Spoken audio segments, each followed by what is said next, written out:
Good morning. I'm Dr. Benny Neglur. I'm a diabetologist and metabolic physician from Mumbai, India. And I have with me the Vice President of the European Association of the Study of Diabetes, Dr. Chantal Matthew. She's from Belgium. She's an endocrinologist and professor of medicine at the Leuven University in Belgium. And ma'am, I'm really enjoying the sessions at this conference. I have a few questions to ask you. We know that metformin is the first line treatment in the guideline and in the management of type 2 diabetes.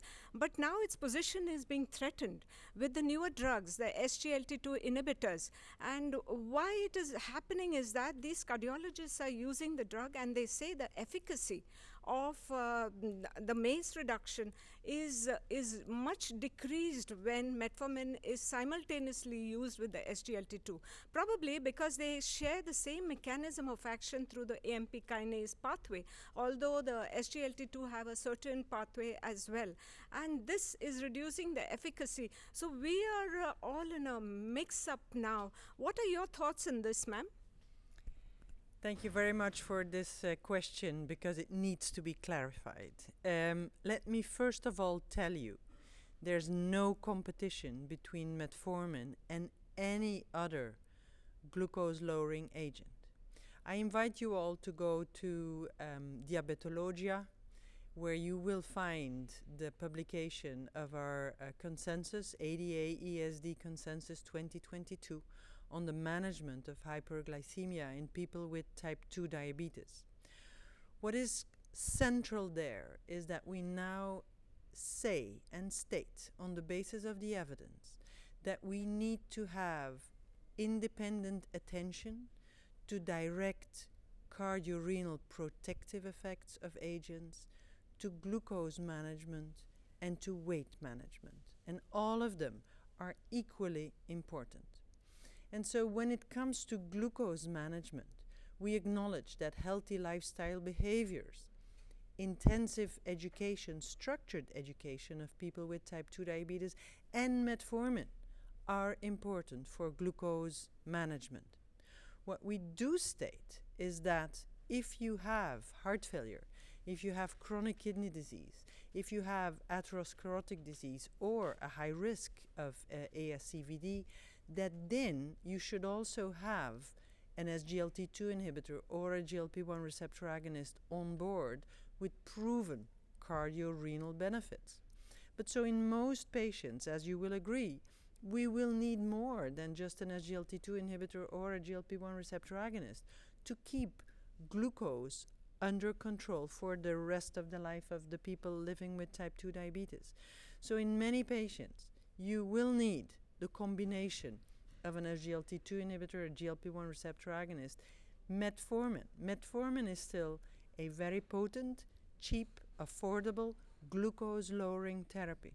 Together with healthy lifestyle, in many people, will help you to control glucose. And so if you have individuals who do not have heart failure, do not have chronic kidney disease or atherosclerotic cardiovascular disease or the high risk, and you just need glucose management, then metformin still remains the first pharmacotherapy we want to use in individuals with type 2 diabetes. But we also acknowledge that in many, metformin will not be enough. And so when you have a high glucose level, or when you have a person at young age with type 2 diabetes, consider early combination therapy of metformin and other glucose-lowering agents. So there is no competition between metformin and other agents. And if the cardiologists say that, then they don't know the pathophysiology of type 2 diabetes. So please, yes, there is a high cardiorenal risk in individuals with type 2 diabetes, but glucose control is also very important, and metformin is still a very good agent. I agree with you totally, ma'am, because metformin addresses the pathophysiology of type 2 diabetes, and we require it on board for most of our patients of type 2 diabetes, whichever new drug comes into the market. We'll switch on to insulin. We know we have this is the 100th year of the discovery of insulin, and so many new insulins have evolved over these 100 years. We are having ultra rapid acting insulin, and we are having long acting insulin, basal insulins, and we just heard yesterday the newer insulins, which are once a week insulin icodec, etc., which will be there in the future. So in spite of all these benefits, there are still barriers in the use of insulin, and especially so in my country, India, insulin is underused. What are your thoughts on this, ma'am? What is very important when we clinicians treat people with type 2 diabetes is that we cannot use any excuse to avoid good glycemic control in people with type 2 diabetes. I hear very often the excuse that insulin analogs are too expensive, thus I cannot use insulin. That's not correct. We can still use human insulin. We can still use NPH to initiate a basal insulin. If you accompany it with intensive diabetes education, it is better than to say, if I cannot use an analog, I will not give insulin. So please, let not be economic reasons be a reason of therapeutic inertia. If you can only use for economic reasons the human insulins, use them, but intensify your diabetes education. Of course, the insulin analogs are better when it comes to avoiding hypoglycemia for the same glycemic control. But please do not be inert in your therapy because of economic reasons. It's not only for economic reasons, ma'am, because nobody wants to take an injection actually in our country, and they come and tell you, please take my insulin off and put me on the OHS.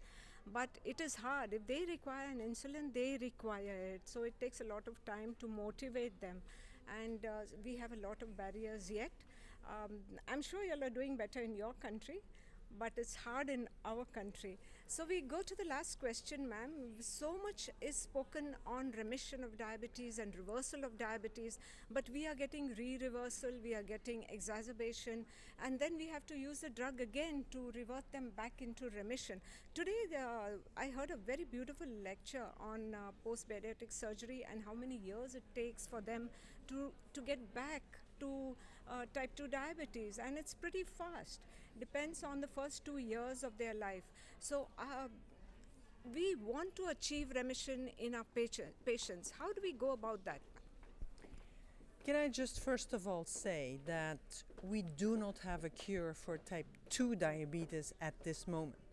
So whatever we call the situation of normoglycemia induced by a therapy, like metabolic surgery, like any of the potent glucose-lowering agents, it is just a situation of normoglycemia in an individual where type 2 diabetes is still there in the background. It's not because your patient, the person sitting in front of you, has had metabolic surgery and now has normoglycemia, that the complications of type 2 diabetes are not there. The vessel affectation by the years of type 2 diabetes before will still happen. I see so many people with bariatric surgery losing their feet because they get the message. After bariatric surgery, you are cured. You are not cured. You have now normoglycemia with a different treatment, namely the re-derivation of your intestine. And so we as clinicians should stay aware that what we call remission, blah, blah, blah, is just normal glucose or better glucose control thanks to a treatment. And in the background, until now, we have not found one treatment that can fully protect the progressive failure of the beta cell. Even with bariatric surgery, as you said, there is again a rise in glucose, because even with bariatric surgery, the shifts in incretins, etc., we still have a failure of the beta cell that is progressive. And so what we should avoid is the message to a person with type 2 diabetes, you have been operated, you have had metabolic surgery, you are cured. They're not cured. Their glucose control is now better because of a different treatment, rederivation of their intestine. And so that is really an important message for clinicians. Please, please explain that to the patient. Don't let them go away after bariatric surgery. You need to follow them up. And messaging and communication is really crucial for us clinicians. Thank you very much, ma'am. You have given a clear message that how you speak to the patient, the language in which you speak is very important, because they should not go with the wrong idea that things are different. And with this, thank you so much, ma'am. You've given us so many good messages.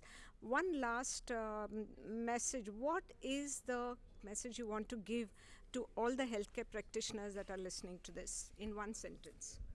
Do not forget that the person living with diabetes in front of you, sitting in front of you, is an integral member of the team needed in the treatment of themselves.